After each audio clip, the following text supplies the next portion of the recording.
Hi, this is Wu Jiang. Welcome to my channel. The weather has been getting nice and cool lately, so I decided to go check out some fall color nearby.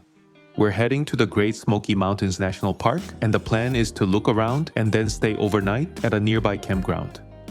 I'm going to be using FSD for this trip, and I want to see if I can make it the entire way from start to finish just on FSD. I'll be filming the whole thing to see how it does. It says the campground is 178 miles away, and it should take about 3 hours and 40 minutes. I've set the final destination to the campground, and I've also added a hiking trail at the park entrance and the visitor center as waypoints. I can charge at the RV campground, but just in case I end up driving around the park more, I've set the navigation to have us arrive with 40% battery. Before leaving, I grabbed a breakfast sandwich from Chick-fil-A. For road trips these days, I find myself getting this more than McDonald's. It's just tastier. I've activated FSD right here in the parking spot. I'm currently on V13, and it tends to have a bit of a delay when starting from a parked position. From the V14 videos I've seen, this part is massively improved. It just starts driving immediately.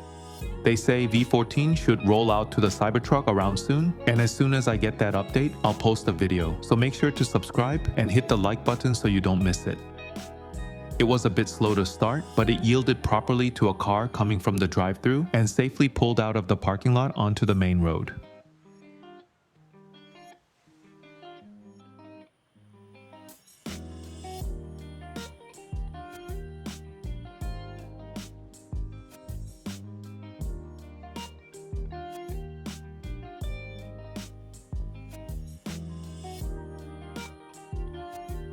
Since it's Friday morning, it's still rush hour, so there's a lot of traffic. Still, FSD got us onto the highway safely.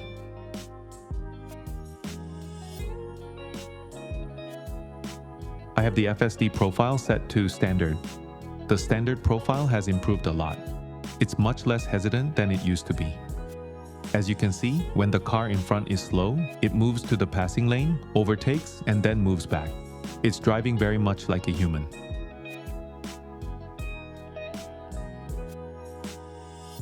As you know from my past videos, on highways like this, FSD rarely makes mistakes. I can comfortably drive without my hands on the wheel. But of course, it's not perfect, so you should always keep your eyes on the road.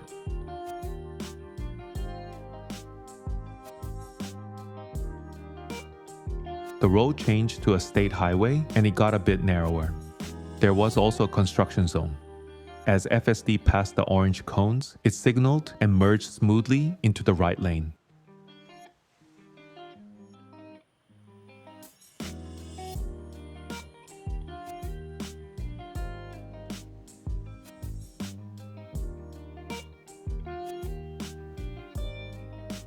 In another construction zone, the cones completely blocked one lane, forcing traffic over the center line. FSD handled this without any issues as well.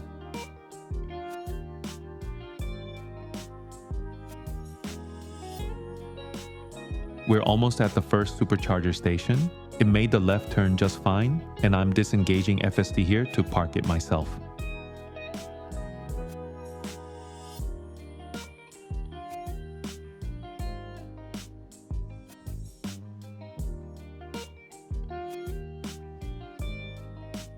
We drove 97.5 miles and used 55.2 kilowatt hours and drove for 1 hour and 40 minutes with 0 FSD disengagements. Now, I'll just charge here for 12 minutes and then head to the next stop.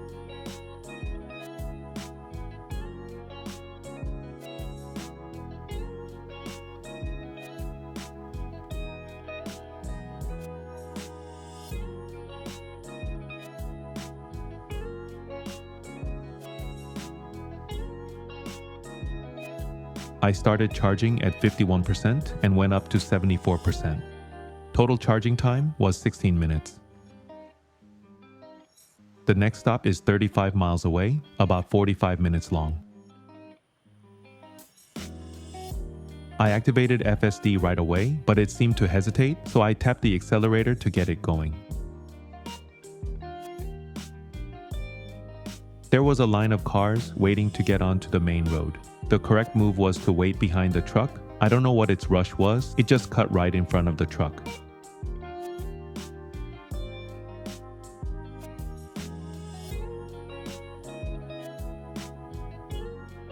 And then, it needed to make a left turn here, but it was waiting in the right turn only lane.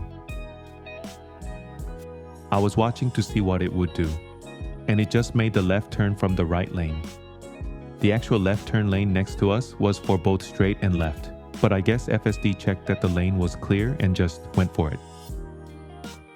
FSD seems to be driving a bit aggressively today. It got onto the highway fine, and from here, it seems to have gotten its act together and is driving well again.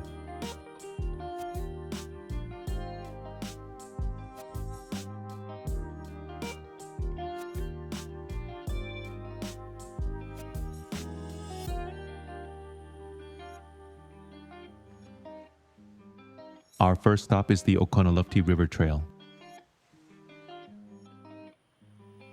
It arrived at the parking lot just fine, and I took over to park. Aside from that cutting in line and the bad lane change coming out of the Supercharger, it drove here without any problems. The Smoky Mountains have a ton of hiking trails, but it's a bit disappointing that only 2 of them are dog-friendly. This is one of them, so we're just going to get out and stretch our legs. For your information, the other one is the Gatlinburg Trail. If you're planning a trip with your dog, make sure you check, as these are the only 2.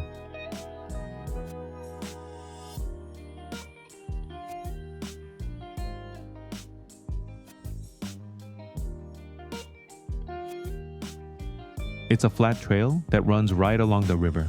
And since this is a national park, we saw a few wild elk right as we started the walk. I see a lot of deer where I live, but this was my first time seeing wild elk. They were huge, and it was so cool to see them just sitting and resting like that.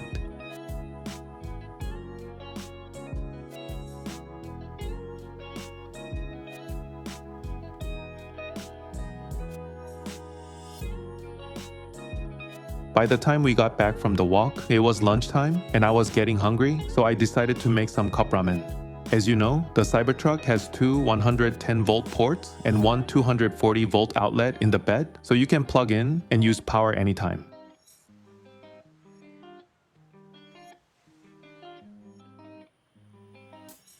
The sun was pretty strong, so I opened up the hammock awning, set up a small table underneath, and satisfied my hunger.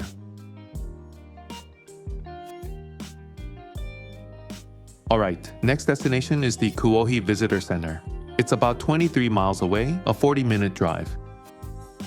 I activated FSD right away, and it pulled out of the parking lot and started driving. I use FSD for my daily commute, and it's great, but using it like this on vacation, just letting it drive while I look at the scenery is just awesome.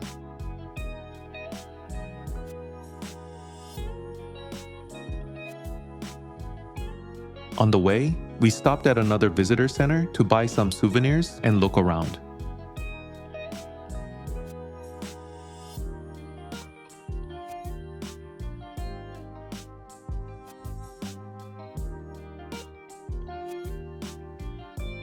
At one point, traffic came to a dead stop. I was wondering why, and it was because a family of wild elk was just casually grazing by the road and everyone was stopping to watch. Apparently, this happens a lot in the Smokies. The road gets backed up often because there's only one main road, and it's a super popular spot for tourists, especially with the beautiful fall colors. The lower elevations were still pretty green because it's warm, but as we climbed, we could see more and more of the leaves changing color. It was beautiful. FSD handled the winding mountain roads with no problems at all, which let me enjoy the scenery even more.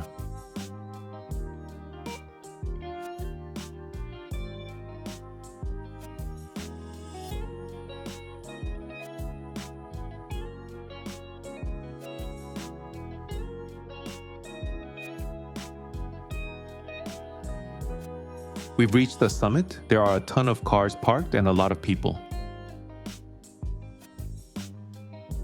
I'm disengaging FSD here to park it myself. We're at the Kuohi Visitor Center. This is at the top of Kuohi, the highest peak in the Smokies, where you'll find the Klingman's Dome Observation Tower. On a clear day, you can see amazing panoramic views. It's about a half-mile walk on a paved path, but it's steep, so I recommend wearing comfortable shoes.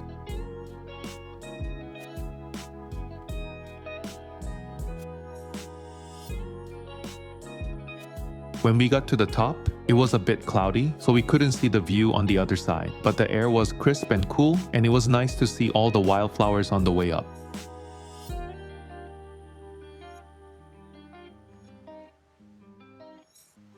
Time to head to the campground. It's about 29 miles away, an hour's drive. The navigation estimates will arrive with 42% battery. I had set the navigation to arrive with 45%, so that's pretty close.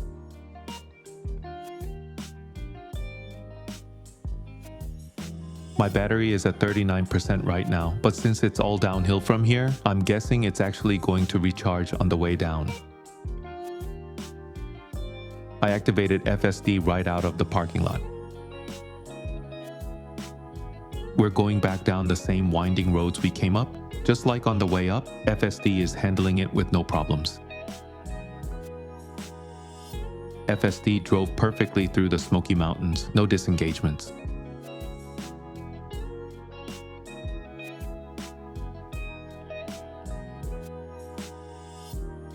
Right after leaving the national park, you enter a town called Gatlinburg. It's a huge tourist town, so it was packed with people.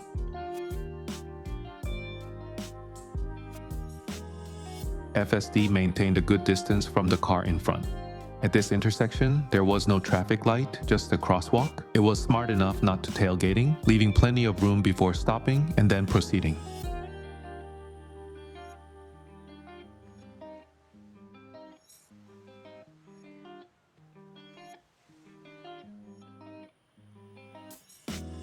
It navigated through the complex town, and we've arrived safely at the campground. The 1 hour and 10-minute drive here was 100% on FSD. So, today's trip, including the stops in the Smoky Mountains, was 190 miles. We used 87.8 kilowatt hours, and the efficiency came out to 462.5 watt hours per mile. That's definitely higher than my usual commute efficiency, but that's expected after climbing all those winding mountain roads. Time to check in and find our campsite. We're staying at the Greenbrier Campground. They have various tent and cabin sites. The RV site was about $100 for the night. This RV site is supposed to be pretty nice and clean. The sites aren't super private or spaced far apart, but since it's for RVs, the parking spot is roomy, we have power, and the ground is nice and level.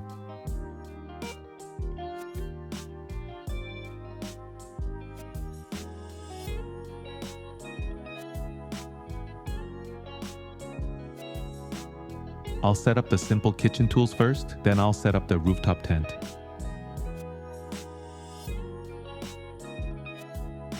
I brought the Ninja air fryer again, which you've seen in my other camping videos.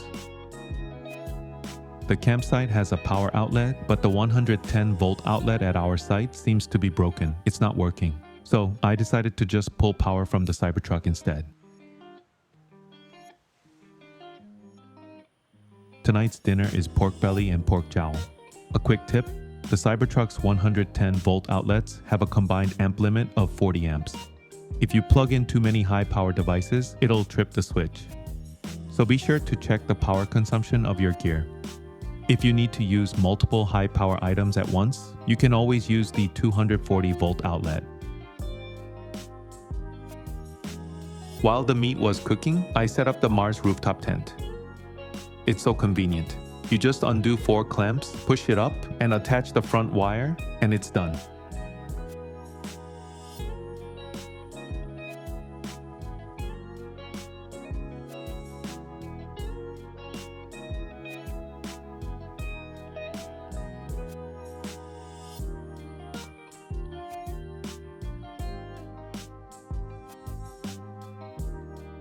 I finished grilling the pork belly first, and then I made some kakdugi, radish kimchi fried rice.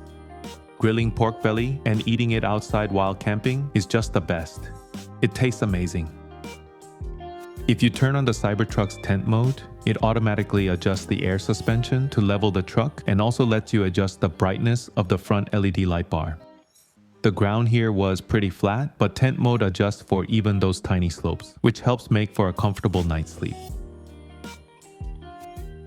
This is my first time spending the night in the Mars rooftop tent. It wasn't uncomfortable, but I thought the weather would be fine, so I didn't install the insulation cover.